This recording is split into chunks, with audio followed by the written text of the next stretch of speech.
আর নবীজি বলছেন ওয়াসাদা কাবিলুহুম ফাসিকুহুম, একটা কওমের নেতৃত্ব দিবে ফাসিক ব্যক্তি, যে আল্লাহ পাকের হুকুম আহকামের পরোয়া করবে না। ওয়া কানা যাঈমুল কওমি আরযালাহুম, সমাজের সবচেয়ে নিকৃষ্ট মানুষকে কর্তৃত্বের আসন দেওয়া হবে। এগুলো হচ্ছে কিনা সমাজের মধ্যে?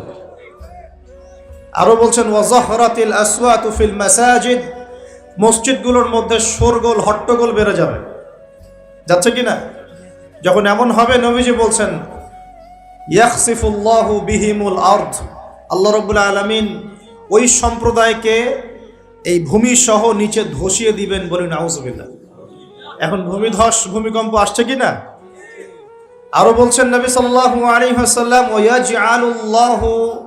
ওয়ায়াজআলুল্লাহু মিনহুমুল কিরাদাতা ওয়াল খানাজির, আল্লাহ রাব্বুল আলামিন তাদের মধ্যে কিছু মানুষকে শুয়োর এবং বানর বানিয়ে দিবেন, বলি নাউজুবিল্লাহ।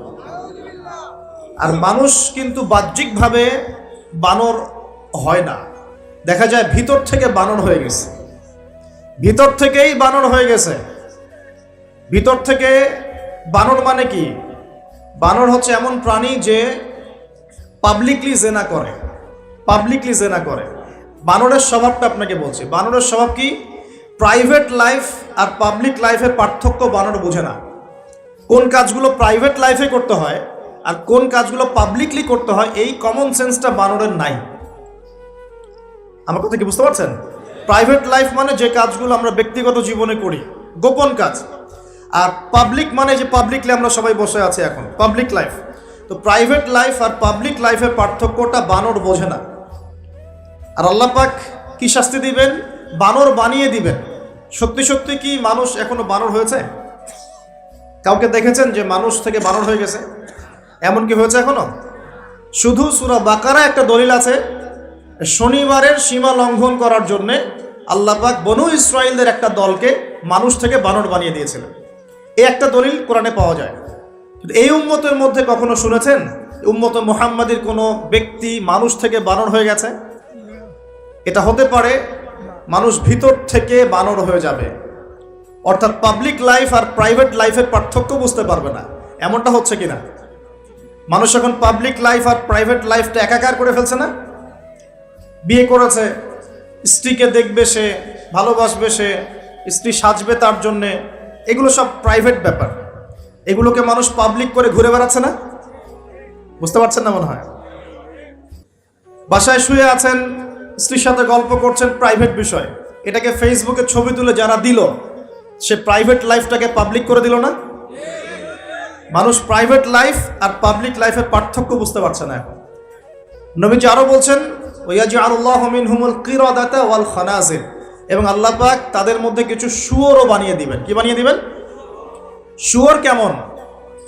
ওর সামনে ভালো কিছু দিবেন, ভালো কিছু, ফ্রেশ খাবার দেন, ভালো কিছু দেন, টাটকা খাবে না। বাসি পচা নোংরা আবর্জনা তার সামনে দিবেন, খুব মজা করে করে খাবে। এখান থেকে কি বুঝলাম? এক শ্রেণীর মানুষ বের হবে এই উম্মতে, যারা হালাল জিনিস ওদের কাছে ভালো লাগবে না, হারাম ভালো লাগবে। বুঝতে পারছেন না মনে হয়? হালাল খাবার দেন, ভাল লাগে না। হারাম মাদক খেতে হয়, গাঁজা খেতে হয়, ইয়াবা খেতে হয়, ফেন্সিডিল খেতে হয়, না হলে ঘুমিয়ে আসে না। গরুকে চড়াবেন তামাকের মাঠ, তামাক যেখানে চাষ হয়। আমরা ওই যে বান্দরবন ওই এলাকার দিকে প্রোগ্রাম করতে গিয়ে দেখেছিলাম, মানে বিঘার পর বিঘা জমিতে খালি তামাক চাষ হচ্ছে, তামাক। তো ওই জমিগুলোর মধ্যে গরু ছাগল চড়ে না, কারণ গরু ছাগলও জানে যে এগুলো খাওয়ার জিনিস না। বুঝতে পারছেন কথা? কিন্তু মানুষ গোগ্রাসে খাচ্ছে, ডলছে, খাচ্ছে, টানছে। শুয়োর কেমন প্রাণী? যার সামনে ভালো কিছু দিলে সে খাবে না, খারাপটা দিলে আপনি খাবেন। হালাল ভালো লাগছে না, হারাম ভালো লাগছে।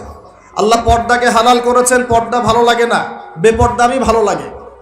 আল্লাহ পাক, আল্লাহ রাব্বুল আলামিন ইসলাম নাজিল করেছেন, কোরআন সুন্নাহ ভালো লাগে না, মানব রচিত ধর্ম ভালো লাগে, মানব রচিত বিধান ভালো লাগে।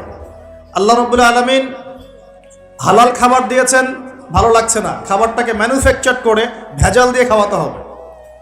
আল্লাহ পাক দিয়েছেন পবিত্র সম্পর্ক, পবিত্র সম্পর্ক ভালো লাগে না, অপবিত্র জেনা ভালো লাগে। আল্লাহ পাক দিয়েছেন পবিত্র বৈবাহিক সম্পর্ক, ভালো লাগে না। পরকীয়া ভালো লাগে, জেনা ভালো লাগে, পতিতাবৃত্তি করতে ভালো লাগে। এটা শুয়োরের স্বভাব। কার স্বভাব? এটাই হতে পারে সেই ব্যাখ্যা আল্লাহ পাক বলছেন, তার নবীর মাধ্যমে জানাচ্ছেন, আল্লাহ পাক এই উম্মতের কিছু মানুষকে বানর বানিয়ে দিবেন, আবার শুয়োর বানিয়ে দিবেন। ভিতর থেকে বানর আর শুয়োর হয়ে যাচ্ছে মানুষ। আর এখন এগুলোই শেখানো হয় যে আমাদের পূর্বপুরুষকে নাকি মানব থেকে তৈরি করা হয়েছিল। এই আকীদায় যে বিশ্বাস করে সে স্পষ্ট কাফের। যে এরকম কোন আকীদায় বিশ্বাস করবে সে স্পষ্ট কাফের, এবং তাকে কেউ কাফের মনে না করলেও সে কাফের। এখানে বড় বড় অনেক ওলামায়ে কেরাম আছেন, আমি আসলে তাদের সামনে কথা বলতে লজ্জা বোধ করছি। আপনারা তাদের কাছ থেকে ফতোয়া জিজ্ঞাসা করেন। কেউ যদি বিশ্বাস করে যে আল্লাহ পাক মানুষকে নিজ হাতে আদম আলাইহিস সালামকে সৃষ্টি করেন নাই, বরং মানুষ বানর থেকে আস্তে আস্তে আস্তে আস্তে মানুষ হয়েছে, এই কথা যদি কেউ বিশ্বাস করে তাহলে সে ঈমান থাকবে না কুফরি হবে? ঈমান থাকবে? কোশ্চিন কালেও না। একজনকে চার্জ করা হচ্ছে। অবশ্যই এখানে একটা বিষয় আছে, এটা হয়তো সবাই ধরতে পারছে না। এখানে কিন্তু ইস্যু কয়েকটা আছে। একটা হচ্ছে বিবর্তনবাদ, একটা হচ্ছে ইতিহাস বিকৃতি, একটা হচ্ছে সমকামিতা শিক্ষা প্রদান করা, একটা হচ্ছে ইসলামিক যে মুভমেন্ট সেটাকে সবার সামনে নেগেটিভলি উপস্থাপন করা। এরকম কিছু ইস্যু কিন্তু উঠেছে। আমরা কিন্তু ব্যস্ত হয়ে আছি এই বানর আর মানুষ নিয়ে, তাই না? এখানে বানর আর মানুষটা মূল জিনিস না। এই পুরো জিনিসটার মূল বিষয়টা হচ্ছে এমন কিছু প্রবর্তন করার চেষ্টা করা হচ্ছে যেগুলোর উপরে যদি আমাদের প্রজন্ম 10, 20, 30 বছর পড়াশোনা করে তাহলে 20 বছর পর একটা প্রজন্ম আসবে যারা আল্লাহকেই চিনবে না। এইটা উদ্দেশ্য ছিল, আর এটা উদ্দেশ্য। আরেকটা বড় উদ্দেশ্য হচ্ছে ইতিহাসকে বিকৃত করা। খেয়াল করে দেখবেন ফরায়েজি আন্দোলন, হাজী মোহাম্মদ শরীয়তুল্লাহ, তিতুমির, এই যে ইংরেজ বিরোধী বিপ্লবে যারা সর্বোচ্চ নেতৃত্ব দিয়েছিলেন আলহামদুলিল্লাহ, তাদের নামগুলো আস্তে আস্তে আস্তে আস্তে কিন্তু মুছে ফেলার চেষ্টা করা হচ্ছে। এবং এই জায়গায় কিন্তু এমন কিছু শাসনকে হাইলাইট করা হচ্ছে, যেমন সেন শাসন, খেয়াল করেন নাই? তাদেরকে হাইলাইট করার চেষ্টা করা হচ্ছে, এটা খুব ভালো ছিল। একটা জায়গায় দেখলাম লিখেছে ওইটা নাকি গণতান্ত্রিক ছিল। তা আমরা প্রশ্ন করতে চাই, ওই সময় গণতন্ত্র ছিল? সেন আর পাল বংশের সময় গণতন্ত্র বলে কিছু ছিল? কি দিয়ে মানুষকে কি শেখাচ্ছে আল্লাহ ভালো জানে। তো শিক্ষা ব্যবস্থার বেহাল দশা। কি দশা? বেহাল দশা। আমাদের সন্তানদের ব্যাপারে যদি আমরা সতর্ক না হই তাহলে ওই যে নবীজি বললেন ওয়াতুউল্লিমা লিগাইরিদ্দিন, ভূমিকম্প, আল্লাহর আযাব গজব আসার অন্যতম কারণ হবে ধর্ম বিবর্জিত শিক্ষা চালু করা। এবার শোনেন কি আযাব আসবে এই কাজগুলো করলে। এই কাজগুলো করলে কি আযাব আসবে একটু শোনেন, এরপরে আমি সামনের দিকে যাচ্ছি। কাজগুলো কি? যখন আমরা আমানতের খেয়ানত করব, এক, যখন গনিমতের মাল রাষ্ট্রীয় সম্পদকে নিজের বলে চালিয়ে দিব, যখন আমরা স্ত্রীদের আনুগত্য করে মাকে কষ্ট দিব, বন্ধুদেরকে কাছে টেনে নিয়ে বাবাকে কষ্ট দিব, যখন ধর্ম বিবর্জিত শিক্ষা চালু করব, যখন আমরা গায়িকা নর্তকীদেরকে বেশি প্রমোট করব, তাদেরকে বাড়িয়ে দিব, মসজিদে হট্টগোল বেড়ে যাবে, কানের কাছে বাদ্যযন্ত্র বাজবে, জেনা বাড়বে, অশ্লীলতা বাড়বে, ফাহেসা কাজ বাড়বে, এবং কওমের নেতৃত্ব দিবে ফাসেক ব্যক্তি, সমাজের সবচেয়ে নিচু শ্রেণীর মানুষ উঁচু উঁচু বিল্ডিং নির্মাণের প্রতিযোগিতা করবে, এবং দাসী তার মনিবকে জন্ম দিবে, মানে সত্য মিথ্যা ন্যায় অন্যায়ের মানদণ্ড উল্টে যাবে। যখন এমন হবে তখন নবীজি বলছেন ফালইয়ারতাকিবু ইনদা যালিকা, তখন ধেয়ে আসবে। কি ধেয়ে আসবে? এক নাম্বার রিহান হামরা, উত্তপ্ত, কঠিন উত্তপ্ত একটা গরম বাতাসের আযাব পৃথিবীবাসীর দিকে আসতে থাকবে। এমন আযাব কি এসেছে? গরম উত্তপ্ত বাতাস কি আসছে? একটু নাসার গবেষণাগুলো করে দেখেন বাসায় গিয়ে। তারা বলছে সূর্যের মধ্যে এখন কিছু বিক্রিয়া চলছে, বিস্ফোরণ চলছে। এমন হতে পারে অতি শীঘ্রই পৃথিবীর দিকে উত্তপ্ত গরম বায়ুর আযাব আসা শুরু করবে। দেখেন হাদিসের সাথে এক্স্যাক্টলি মিলে গেছে। আল্লাহু আকবার। রিহান হামরা মানে গরম উত্তপ্ত বাতাস আসবে পৃথিবীর দিকে, এবং মনে করবেন না এই বাতাস যদি গায়ে লাগে খুব কমফোর্টেবল ফিল হবে।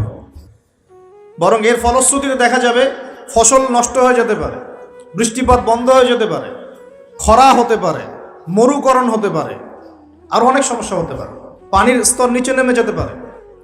রিহান হামরা, আরেকটা হচ্ছে 2 ওয়াজালজালাতান, এবং ভূমিকম্প। আর নবীজি বলছেন ভূমিকম্প না, নবীজি বলছেন যে বাইনা ইয়াদাই সাআ, কিয়ামতের আগে আগে মুজানুন শাদীদ, মহামারী ছড়িয়ে পড়বে, বড় বড় মহামারী। ওয়া বা'দাহু, আর মহামারীর পরে আসবে সানাওয়াতুজ জালাজিল, ভূমিকম্পের বছরগুলো। ভূমিকম্পের বছরগুলো, সানা মানে একটা বছর, সানাওয়াত মানে অনেকগুলো বছর, জালজালা মানে ভূমিকম্প, জালাজিল মানে ভূমিকম্প সমূহ, অর্থাৎ ভূমিকম্পের বছরগুলো আসছে পৃথিবীর সামনে। আপনারা তুরস্কের ভূমিকম্প সম্পর্কে জানেন। কিছু বিষয় আছে যেটা আমি এখনো মেলাতে পারছি না। বুঝলাম যে ভূমিকম্প আল্লাহ পাকের আযাব, আল্লাহর গজব। কাফের মুশরিক মুনাফিকদের উপর যখন আসে তখন এটা গজব বলেই ধরে নেওয়া যায়। আর যখন মুমিন মুসলিমদের উপরে আসে তখন আমরা মনে করি এটা আমাদের হয়তো পাপের শাস্তি, বা আল্লাহ পাক আমাদেরকে সতর্ক করছেন, অথবা রহমত, এর মধ্য দিয়ে আল্লাহ গুনাহ মাফ করে দিবেন, আমরা এমনটা মনে করি। কিন্তু কিছু পয়েন্টস এখনো মিলাতে পারছি না। 1 মাস আগে নেদারল্যান্ডের একজন বিজ্ঞানী বলেছিলেন যে 1.5 মাসের মধ্যে তুরস্কে একটা ভূমিকম্প হবে। 1 মাস আগে নেদারল্যান্ডের একজন বিজ্ঞানী বলেছিলেন 1.5 মাসের মধ্যে তুরস্কে একটা ভূমিকম্প হতে পারে। কিভাবে সে জানলো বা এস্টিমেট করলো এখনো মেলাতে পারি নাই। 2 নম্বর প্রশ্ন, সাম্প্রতিক সময় তুরস্ক আর ওই মোস্তফা কামাল আতাতুর্কের সময়কার তুরস্ক এক নয়। অটোমান এম্পায়াররা যখন পরাজিত হয়েছে 1914 থেকে 18-র মধ্যে, এবং ব্রিটেন, যে লন্ডনে যাওয়ার জন্য তোমরা পাগল হয়ে থাকো, তারা সমস্ত জিউসদেরকে নিয়ে এই ফিলিস্তিন ভর্তি করে দিয়েছিল, মনে আছে? এই ফিলিস্তিনে ইহুদিরা আসলো থেকে, কার হাত ধরে আসছে? একা একা আসছে না ব্রিটেনের হাত ধরে আসছে? ব্রিটেনের হাত ধরে আসছে। যেই ব্রিটেনে যাওয়ার জন্য এবং যে লন্ডনের ডলার বা এই পাউন্ড টাউন কি বলে এগুলো আর্ন করার জন্য আপনারা ব্যতিব্যস্ত হয়ে থাকেন আর কি। এবং চুলটাও কাটেন লন্ডন স্টাইলে, একদম বাথরুমের কমোডও সব ইংলিশ, মাশাআল্লাহ, একদম কাট পেস্ট আর কি। তো তারা কি করেছিল? তারা পুরো বিশ্বের শোষণ করেছে, জুলুম করেছে। এমনকি আমাদের এই উপমহাদেশেও 200 বছর তারা রাজত্ব করেছে। আমাদেরকে, আমাদের বাপদাদাদেরকে পাছায় লাথি মেরেছিল এরা, ভুলে গেছেন মনে হয়। আর আমরা তো অ্যাকুরিয়ামের মাছের মতো মেমোরি নিয়ে চলি, আমরা আসলে ভুলে যাই যে আগামীকাল কি হয়েছে, মানে গতকাল কি হয়েছিল। তো সেখানে যাওয়ার জন্য আমরা খুব ব্যতিব্যস্ত হয়ে থাকি। তো তারা কি করেছিল? তারা অটোমান এম্পায়ারদেরকে সেখান থেকে সরিয়ে দিয়ে সেখানে ওই জায়গাটা জিউসদের জন্য, ইহুদিদের জন্য উন্মুক্ত করে দিয়েছিল বলি, নাউজুবিল্লাহ।